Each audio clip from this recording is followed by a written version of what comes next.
Hello, welcome to my YouTube channel. In this short video tutorial, you are going to learn how to separate one column of data into two without using any formula. Friends, you can see on your screen a sample data in which we have some employee names and their salaries.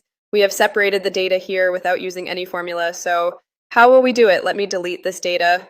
And now, friends, to separate without using any formula, simply select your data and then press and hold Control key and then press G, or simply click Find and Select and click Go to Special. When we press Control G, then we will select Special. Now select Constants and uncheck Numbers, Logicals, and Errors. Click OK. You can see the names, which are in text form, have been selected. Now simply press and hold Control and press C to copy these names, and then select the first set of name column and press Control V, and you will get all your names here. Now it's time to copy the cells of these implies. So to copy again, select the data, and then again press Control G, Special Constants.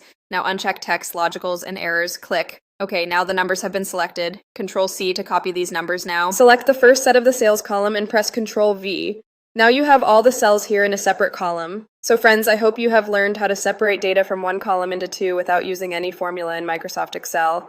If my video helps you in any way, subscribe to my channel and hit the like button. Thanks for watching.